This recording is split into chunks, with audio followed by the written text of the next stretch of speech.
ನಮಸ್ಕಾರ ಸ್ನೇಹಿತರೆ, welcome back to my YouTube channel. ಬನ್ನಿ ಇವತ್ತಿನ ಶ್ರೀಗಂಧದ ಗುಡಿ ಸಂಚಿಕೆಯಲ್ಲಿ ಏನಾಗುತ್ತೆ ಅಂತ ನೋಡ್ಕೊಂಡು ಬರೋಣ. ಅದಕ್ಕೂ ಮುಂಚೆ ಯಾರು ನನ್ನ ಚಾನಲ್ನ ಹೊಸದಾಗಿ ನೋಡ್ತಾ ಇದ್ರಾ ಪ್ಲೀಸ್ ಸಬ್ಸ್ಕ್ರೈಬ್ ಮಾಡಿ, ಸಪೋರ್ಟ್ ಮಾಡಿ. ಇಂದಿನ ಸಂಚಿಕೆಯಲ್ಲಿ ಹರಿ ಹಾಗೆ ಚಂದನ ಇಬ್ರು ಊಟ ಮಾಡೋಣ ಅಂತ ಹೋಟೆಲ್ ಬಂದಿರ್ತಾರೆ. ಊಟ ಮಾಡೋಕ್ಕೆ ಅಂತ ಕೂತಿರ್ತಾರೆ, ಆರ್ಡರ್ ಮಾಡಿ. ಆವಾಗ ಹರಿ ಕೇಳ್ತಾನೆ, ನಿಮ್ಮ ಜೀವನದಲ್ಲಿ ತುಂಬಾ ಚೇಂಜಸ್ ಆಗ್ತಾ ಇದೆ ಅಂತ ನಿಮ್ಗೆ ಅನಿಸ್ತಾ ಇಲ್ವಾ, ಸೆಲೆಬ್ರೇಷನ್ ಮಾಡಬೇಕು ಅಂತ ಎಲ್ಲ ಹರಿ ಹೇಳ್ತಾನೆ. ಅದಕ್ಕೆ ಚಂದನ ಬೈತಾಳೆ, ಏನು ನಮ್ಮಪ್ಪ ಹುಷಾರಿಲ್ಲದೆ ಇರೋದು ನಿಮಗೆ ಸೆಲೆಬ್ರೇಷನ್, ನಿಮ್ಗೆ ಗೊತ್ತಾಯ್ತು ಬಿಡಿ, ನಾನು ನಮ್ಮಪ್ಪನ ಬಟ್ ಬಂದಿದ್ದೆ ತಪ್ಪಾಯ್ತು, ಆ ಥರ ಅದು ಇದು ಅಂತ ಹೇಳಿ ಅಳಕ್ಕೆ ಸ್ಟಾರ್ಟ್ ಮಾಡ್ತಾಳೆ. ಅಳಬೇಡಿ ಮೇಡಮ್, ಎಲ್ಲರೂ ನಮ್ಮನ್ನ ನೋಡ್ತಾ ಇದ್ರಾ ಹಾಗೆ ಹೀಗೆ ಅಂತ ಹೇಳಿ ಸಮಾಧಾನ ಮಾಡ್ತಾನೆ. ಅಷ್ಟರಲ್ಲಿ ಅವ್ರ ಅದಕ್ಕೆ ಹರಿ ಫೋನಿಗೆ ಏನೋ ಕಳಿಸಿರ್ತಾಳೆ. ಅದನ್ನ ನೋಡಿ ಮೇಡಮ್ ನಿಮ್ಮ ಅದಕ್ಕೆ ಕಳಿಸಿದಾಳೆ ಅಂತ ಚಂದನ ಕೈ ಕೊಡ್ತಾನೆ. ಚಂದನ ನೋಡ್ತಾಳೆ, ಅದು ಅವರಪ್ಪ ಹುಷಾರಾಗಿ ಕೂತಿರೋದನ್ನ ಕಳಿಸಿರ್ತಾರೆ ವಿಡಿಯೋ. ನೋಡಿ ನಮ್ಮಪ್ಪ ಆರಾಮಾಗಿ ಕೂತಿದ್ದಾರೆ ಅಂತ ವಿಡಿಯೋ ಕಳಿಸಿದ್ದಾಳೆ ಅಂತ ಚಂದನ ಹೌದು ನಿಮ್ಮಪ್ಪ ಗಟ್ಟಿ ಗುಂಡಿಗೆ ಅಂತ ಹೇಳಿದ ತಕ್ಷಣ ಮತ್ತೆ ಚಂದನ ಕೋಪ ಬರುತ್ತೆ. ಆವಾಗ ವೇಟರ್ ಜಾಸ್ಟ್ರಲ್ಲಿ ಚಪಾತಿ ತಂದು ಕೊಡ್ತಾನೆ. ಅದಕ್ಕೆ ಚಂದನ ಮತ್ತಷ್ಟು ಇನ್ನಷ್ಟು ಆರ್ಡರ್ ಮಾಡ್ತಾಳೆ. ಅದು ಕರಿ ಆ ಕರಿ ರೋಟಿ, ಸೂಪು, ಐಸ್ ಕ್ರೀಮ್, ಜಾಮೂನ್ ಅಂತ ಎಲ್ಲ ಮಾಡ್ತಾಳೆ. ಅದಕ್ಕೆ ಇಷ್ಟು ನಿಮಗೆ ನಾ ಹೇಳಿದ್ದು ಅಂತ. ಅವಾಗ ಸಾರಿ ರೀ, ಆವಾಗಲೇ ದುಡ್ಡಿಲ್ಲ ಅಂತ ನೀವು ಇದನ್ನು ಮಾಡ್ತಾ ಇದ್ರಿ, ನನಗೆ ನನ್ನ ಫ್ರೆಂಡ್ಗೆ ಹಾಸ್ಟೆಲ್ಗೆ ಹೋದ್ಮೇಲೆ ಅವಳ ಕಡೆಯಿಂದ ನಿಮ್ಗೆ ಕೊಡಿಸ್ತೀನಿ ಅಂತ ಹೇಳ್ತಾರೆ. ಏನ್ರಿ ನೀವು ನಾನು ದುಡ್ಡಿಗೆ ಬೆಲೆ ಕೊಡ್ತಿರಲ್ಲ ಅಂತ ಹರಿ ಹೇಳ್ತಾನೆ. ಅದಕ್ಕೆ ಚಂದನ ಹೇಳ್ತಾಳೆ, ಏನೇ ಆದರೂ ನಿಮ್ಮನ್ನ ತುಂಬ ಒಳ್ಳೆಯವರಲ್ವಾ, ನಿಮ್ಮ ಮನೆಯವರು ತುಂಬ ಒಳ್ಳೆಯವರು ಅಂತ ಎಲ್ಲ ಹೇಳ್ತಾಳೆ. ಹೌದು ಮತ್ತೆ ನಮ್ಮ ಮನೆ ಅಂದರೆ ಹಾಗೆ, ಆದರೂ ಒಂದು ಮಾತು ಕೇಳ್ತೀನಿ ತಪ್ಪು ತಿಳ್ಕೊಬೇಡಿ ಅಂತ ಚಂದನ ಕೇಳ್ತಾಳೆ. ಬೇರೆಯವರು ಯಾಕೆ ನಿಮ್ಮನ್ನ ಯಾರನ್ನೂ ಸೇರೋದೇ ಇಲ್ಲ, ಇಷ್ಟಪಡೋದಿಲ್ಲ ಅಂತ ಅವ್ರಿಗೆಲ್ಲ ಹೊಟ್ಟೆ ಉರಿ ಅಂತ ಹರಿ ಹೇಳ್ತಿರ್ತಾನೆ. ನಿಮ್ಮ ನಿಮ್ಮ ಮನೆಯವ್ರ ಥರ ಅಲ್ಲ ಅಂತ ಹರಿ ಹೇಳ್ತಾನೆ. ನಮ್ಮಪ್ಪನೂ ಹಾಗಲ್ಲ, ನಮ್ಮನ್ನ ಎಷ್ಟೊಂದು ಇದು ಮಾಡ್ತಿದ್ದ ಅದು ಇದು ಅಂತ ಮತ್ತೆ ಹೇಳಕ್ಕೆ ಸ್ಟಾರ್ಟ್ ಮಾಡ್ತಾರೆ. ಅದಕ್ಕೆ ಮತ್ತೆ ಸಮಾಧಾನ ಮಾಡ್ತಾನೆ ಹರಿ.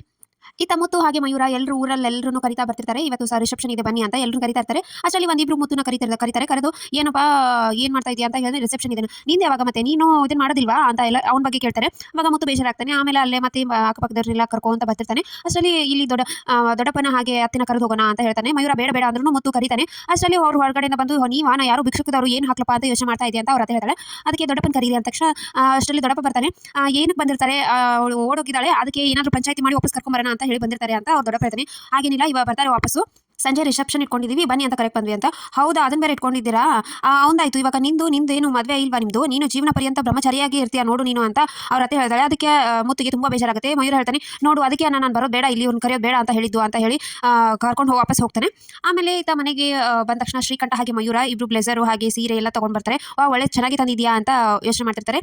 ಸಾರಿ ತಂದ್ವಿ ಆದರೆ ಬ್ಲೌಸೇ ತರಲಿಲ್ಲ ಅಂತ ಶ್ರೀಕಂಠ ಹೇಳ್ತಾನೆ. ಅಂಗಡಿಯವರು ಯಾರಾದರೂ ಹೆಣ್ಮಕ್ಳನ್ನ ಕೇಳ್ಕೊಂಡು ಬನ್ನಿ ಅಂತ ಹೇಳ್ದ ಅಂತ ಮಯೂರ ಹೇಳ್ತಾನೆ. ಅಷ್ಟೇ ಸಡನ್ ಆಗಿ ಭಾರತಿಯಲ್ಲಿ ಬರ್ತಾಳೆ. ಏನಾಯ್ತು, ಏನು ಫಂಕ್ಷನ್ ತಯಾರಿ ಜೋರ ಅಂತ ಹೇಳ್ತಾಳೆ.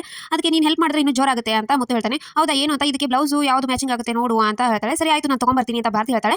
ಅದಕ್ಕೆ ಅಳತೆ ಬೇಕಲ್ವಾ ಅಂತ ಭಾರತಿ ಕೇಳ್ತಾಳೆ. ಅದಕ್ಕೆ ಮಯೂರ ಅದಕ್ಕೆ ಬ್ಯಾಗ್ ಇಲ್ಲೇ ಬಿಟ್ಟು ಹೋಗಿದ್ದಾರೆ, ಸೊ ಅದರಿಂದ ಅಳತೆ ತಗೋಬಹುದು ನೀನು, ಬ್ಲೌಸ್ ಇರುತ್ತೆ ಅಂತ ಮಯೂರ ಹೇಳ್ತಾನೆ. ಸರಿ ಆಯ್ತು ಅಂತ ಒಳಗಡೆ ಹೋಗ್ತಾರೆ. ಅವಾಗ ಶ್ರೀಕಂಠ ಹೇಳ್ತಾನೆ, ಅಣ್ಣ ನಿನಗೇನು ಬೇಜಾರಾಗ್ತಾ ಇಲ್ವಾ, ನಿನ್ನ ಮದುವೆ ಬಿಟ್ಟು ಹರಿ ಈ ಥರ ಆಗಿ ಬಂದಿದ್ದಾನೆ ಅಂತ ಬೇಜಾರಾಗಿಲ್ವಾ, ಯಾವಾಗಲೂ ನೀನು ಬೇರೆಯವ್ರ ಖುಷಿನೇ ಬಯಸ್ತಿರ್ತೀಯಲ್ಲ ಅಂತ ಹೇಳ್ತಾನೆ. ಅದಕ್ಕೆ ಮುತ್ತು ಬೇಜಾರಾಗಿ ವಿಚಾರ ಮಾಡ್ತಿರ್ತಾನೆ. ಸೊ ಇಷ್ಟಿತ್ತು ಇವತ್ತಿನ ಸಂಚಿಕೆ. ಸೊ ವಿಡಿಯೋ ಇಷ್ಟ ಆಯ್ತು ಅಂದ್ರೆ ಲೈಕ್ ಮಾಡೋದನ್ನ ಮರಿಬೇಡಿ. C in the next vlog. Reception ಹೇಗಾಗುತ್ತೆ ಅಂತ ನೋಡೋಣ.